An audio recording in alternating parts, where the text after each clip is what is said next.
Week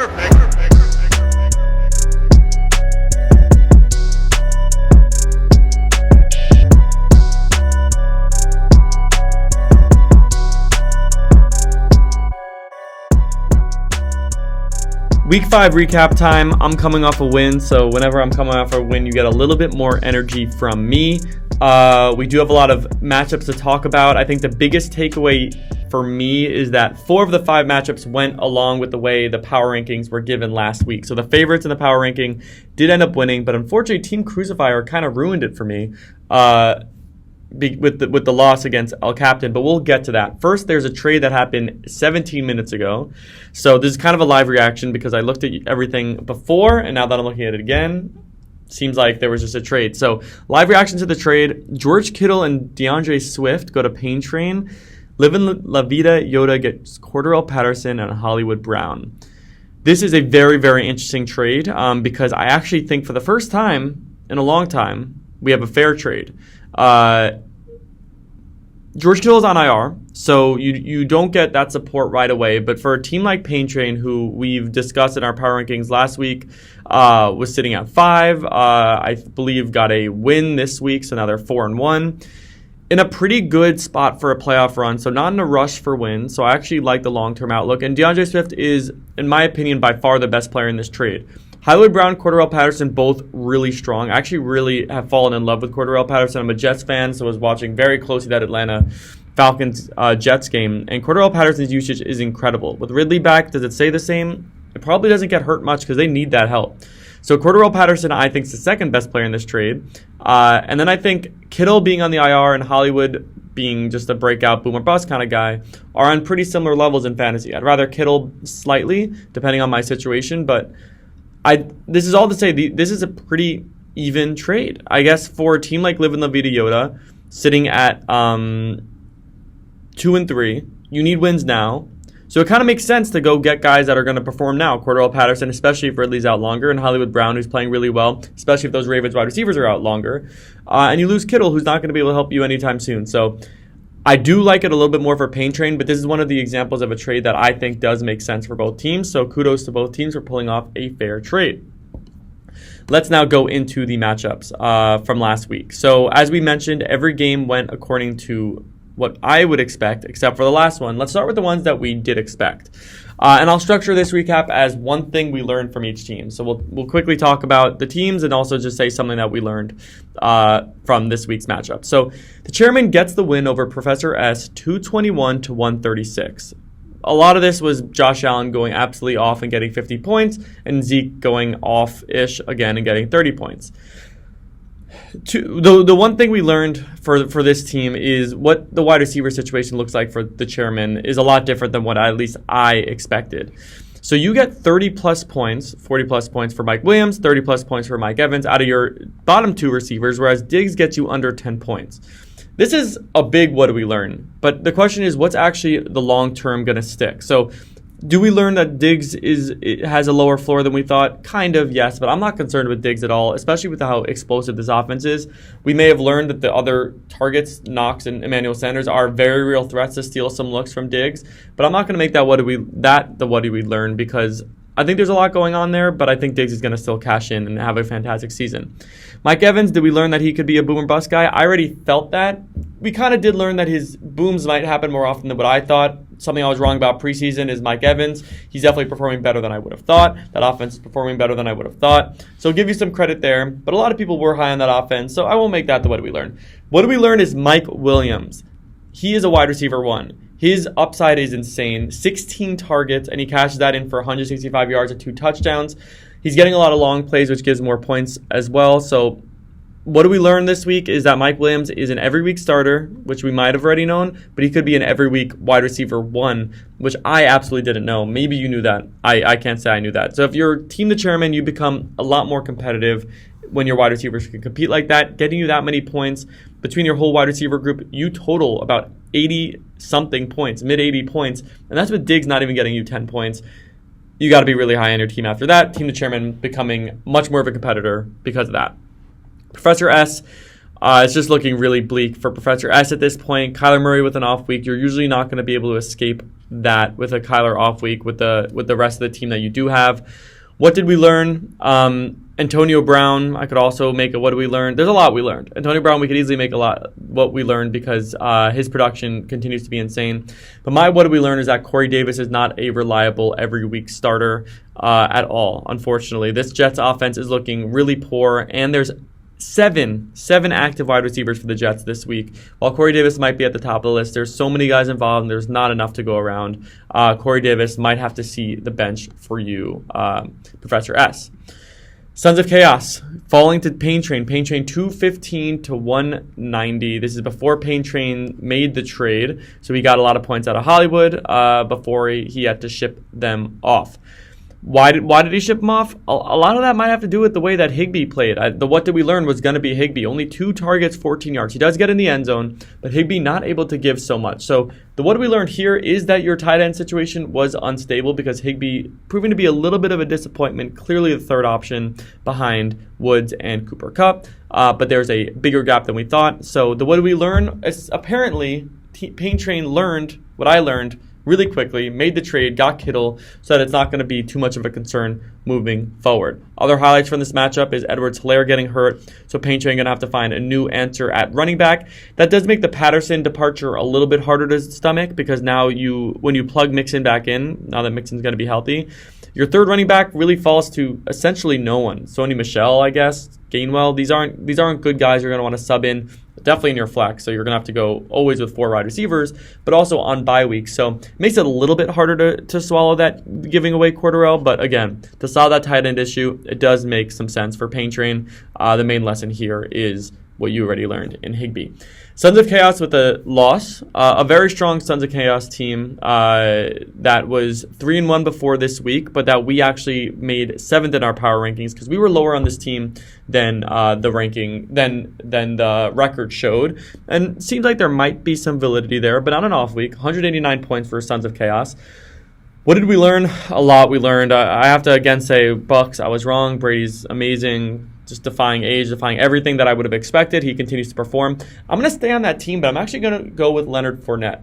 With the Bucks being so good, their RB1 has a lot more potential to give you a lot of points. So Fournette, a guy that I wasn't also high on because of what he has to split, is the guy where if they're up, he's going to be running the ball a good amount, and he's going to get end zone looks, and that's exactly what he got. He gets you 12 carries, 67 yards, but gets in the end zone, and also 4 catches for 43 yards. A very strong game. So what did we learn? For me, Fournette is an every week starter. A guy that I was really low on before, proves to be an every week starter and is fantastic. A lot of people would make their what did we learn the Robert Woods play, 14 targets, 12 catches, 150 yards. As you remember, I am very high on Robert Woods. I still think he has a big place on this offense. I think he's going to be major this year. So while I was very wrong about the Bucks, at least I could cash into my Woods thing. I think that's going to continue to play very well. He's going to continue to play very well, and I think he's going to be an every week starter for you as well. Living La Vida Yoda with the loss, as we talked about. Glory Hole, the fantastic, amazing team Glory Hole, 205 to 129. It's almost can't make a what do we learn about Glory Hole because his team was already so strong. I'm actually going to go a flip side. Just because I'm so high on this team all the time, I'm going to try and give a downside to the what do we learn, even though I could easily say the Mark Andrews is what do we learn. But we were so high on this team, there's nothing we can learn that makes it even higher. So let's talk about what is a little bit lower. What we learned is that Aaron Jones does have some competition in that backfield for touches. A.J. Dillon with his best week so far, I believe, of his NFL career, at least of this season. Aaron Jones still an every week starter, still an RB1. I mean, there really isn't concern for him, and that's why I love your team so much. But does the ceiling shrink a little bit? Yes. So just to be a little bit refreshing, we're giving a little bit of a what do we learn that Aaron Jones might not be the top 3 running back that in my head he was before. He might be more top 7 running back. Still fantastic. Chubb's amazing. Your whole team's amazing. You're going to win the whole championship. We had to give a little bit of a flip side because I can't keep writing you as hard as I have. Living La Vida Yoda with 129 points. Not a good week, falling to 2-3.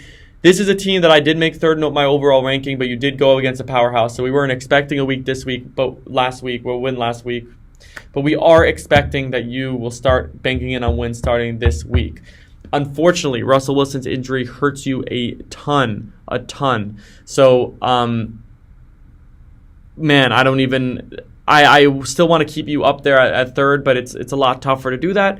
You do get rid of Swift, but you plug in Swift's a guy we liked a lot, but you get to plug in Cordarrelle Patterson here, and your really rough wide receiver situation, you get to get Hollywood Brown to fill in. If I were to redo the power rankings with Russell's injury, you would definitely not be number 3. You're now outside looking in on the playoffs if I were to redo the rankings just with that injury, but you still have a very strong team. Now that I'm re-looking at this, I really don't like the departure of Swift. I thought he really gave you an edge. I know you have some good guys coming in, and this enables you to not have to play Jamison Crowder, but I do have to think that you lost a trade just by a little bit. Although it's still a fair trade, lost it by a little bit. So yeah, we learned a lot. We learned a lot this week. I think the main lesson I learned is I was way higher on Justin Jefferson than Thielen. I knew a down week was coming, but only 3 targets for Thielen, only 2 catches, 40 yards. We learned that Thielen really is clearly the second guy on that team and isn't the clear-cut every week starter for most teams, and he has been performing like. I mean, you don't have the wide receiver depth to bench him, and he's going to have good weeks. He's going to still be a serviceable, startable wide receiver. But man, you literally went up against Justin Jefferson in this matchup, and you got outscored by 17.4 points. Adam Thielen, the guy who was supposed to lead your wide receiver group, now looking like he might be your third best receiver behind Cooks and Hollywood. We'll keep an eye on that situation, but this wide receiver group is in trouble. And that's why you made the trade, but it's one of the weaker groups in the league. A really tight one between TBD and Team the Prophet. If you're TBD, you're breathing a breath of fresh air because you barely escape with a win against the team that you need to beat the most in this league. The Prophet obviously ranked at 10 for us. TBD getting a much-needed win.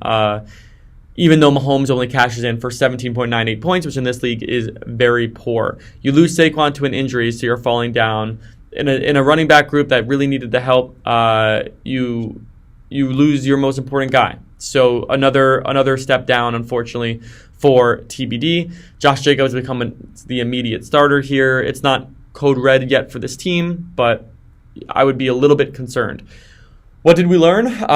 We could say Keenan Allen being a little bit lower of a floor than we thought, but consistently been very average so far this year. I think he's in for better. We haven't learned much there. A-Rob continuing to be poor. I'm not going to say we learned anything there because that's something we knew. Deontay Johnson can be and is your best receiver, and that's because Juju gets out for the year. Deontay Johnson only 2 targets, 2 catches, 72 yards, and a touchdown. So that long play was absolutely everything for your team. So what do we learn could have been very pessimistic, but with Juju going out for the year, Deontay Johnson's role will only continue to expand. The targets only now really have 2 places to go, and Deontay is going to be a fantastic option for you. So what do we learn here is actually that your wide receiver group, despite an off week, actually takes a big step forward with Deontay's role getting bigger. And I think you're okay starting Keenan and A-Rob moving forward. I know A-Rob has been doing really poorly, and it might be tempting to bench him, but I really think against Green Bay, he's going to be able to cash in on maybe 5 catches, let's say 70 yards and a touchdown. Book it. Team the Prophet. Hard to say what do we learn because we've been so low on your team. Man. I guess what do we learn here is Emmanuel Sanders can be an every week starter. He only gets 5 targets, 3 catches, 54 yards, so it's not a massive week, but 2 touchdowns makes it a good fantasy week. This team still is so thin. I think A.J. Brown barely getting you anything, Odell barely getting you anything. I think what do we learn here has to actually be Odell, because Odell, without Jarvis Landry, consistently continues to be a non-factor. Baker throws for over 300 yards, only 20 of them to Odell. Odell is very disappointing this year in fantasy, and I think what do we learn has to be that Odell isn't really startable at this point. Who can you plug in? I don't really know. You lose Juju on your bench. You can't really start anyone else. So you're in a tough situation, as we have been speaking about for a long time. The last game we will talk about is Crucifier getting upset by El Captain. El Captain, first win of the week, going absolutely off 233.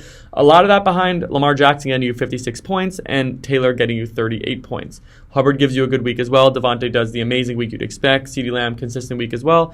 Cole Beasley, I don't know why Cole Beasley got the start, but then it brings us to the what did we learn, and the what did we learn here is Kyle Pitts is a top 5 tight end without a question. In my opinion, moving forward, I would put him as a top 3 tight end. 9 catches, 119 yards, and a touchdown. Kyle Pitts with a massive week. Absolutely huge for El Captain's team. Much needed step up from his tight end position. I think there is some room for finagling here. I think Mike Davis has to be plugged in as a starter over Cole Beasley for sure. And yeah, we don't like your team because of the thinness, but now you got some depth at tight end. Dawson Knox, 27.7 points. There's an argument for him in the flex as well. If not, I would trade him to a tight end needy team such as Team Crucifier, who had to start Goddard, who I have been speaking about all season. I do not like. So El Captain, not only with a big week, but also with some trade bait for the first time, some depth for the first time. What are you going to make of that? We'll keep an eye on it because El Captain gets some life breathed into its team. That's the Week 5 recap. Wishing everyone best of luck moving forward, and I'll see you next week. 1 minute, 37 seconds later. How often do you get a follow-up? Not often. But I just had my coffee, and I actually just realized that I need to have my coffee, and I only have a coffee like once a week, but I do it on Tuesdays because I usually do a few recaps, and it's also my busiest work day, which is really poorly planned by me. But I always remember that this is my favorite league to recap, so I'm going to give it way more energy moving forward. But also, I thought more about the trade, and I just wanted to refresh because I really got to digest the trade. Normally, what I do every week, just for context, is I look at all the matchups pretty quickly, but I look at all the matchups, I take some notes as to what I want to talk about, then I go into it. The trade happened right in the middle of me taking those notes and doing it, so I didn't get to digest it, but I just digested it now. And I have to say, I like this trade a lot more for Pain Train. I'm not going to take back what I said around fair offer, because it is one of those situations where like maybe one guy wins more, but as I mentioned, with one team needing to win more now, Live and Live Vita Yoda, I understand getting the immediate help. But I should say, Cordarrelle Patterson's on a bye this week, and Kittle was already on IR. So Kittle out probably a couple more weeks, but now one of them's going to be a bye. So now Kittle's value compared to Cordarrelle actually goes up. And at the end of the day, what's my philosophy with fantasy? Always get the best guy. Unless you're desperate, always get the best guy in a trade because, yeah, you could get 5 good guys, but you're only going to end up starting a certain amount of guys anyway. So you want the high ceiling guys that could be boom or bust because that's also what fantasy is about. It's really about the big performances. You look at most matchups, it's not going to be most of the time like a bunch of guys getting 10 to 15 and like, oh, that's a good week. You need guys to explode. And I think getting the guy with the highest ceiling is always the best, and I think DeAndre Swift is that guy. So with Kittle coming back and he's going to be a stud, DeAndre Swift being a stud already, I like this trade a lot more for Pain Train. Hollywood Brown is still inconsistent, and they're getting help in a few weeks. As I mentioned, with Rashad Bateman's going to be coming back. I think Boykin just came back this week. Sammy Watkins continues to be relevant. And Cordarrelle is going to just lose a little bit with Ridley coming back, and with Pitts becoming more of an option. And Mike Davis is running the ball actually fine too. So here's your update. Sorry for taking more of your time, although I hope this is refreshing. I have to go. I have to go with Pain Train winning that trade. I will say, I also am looking at the comments here. It looks like idiot, crazy, and so it looks like everyone thinks the trade was unfair. I'm guessing they're saying it was unfair and that Pain Train won it. But I can't even say that I know for sure how this team is, how the league's taking this trade. So I wish I could read more about this with this chat. I'm probably going to monitor it to see any updates on this, but that's this. That's the update. Had to give the update. Excited to talk about it next week. We're going to probably do a special next week because I have my friend who's the only other guy who's equally obsessed with fantasy as me. I'm going to visit San Diego and be with him. He'll probably be in the recap. If not, I'll just turn my game up and have my coffee before. So best of luck everyone next week. Talk to you soon.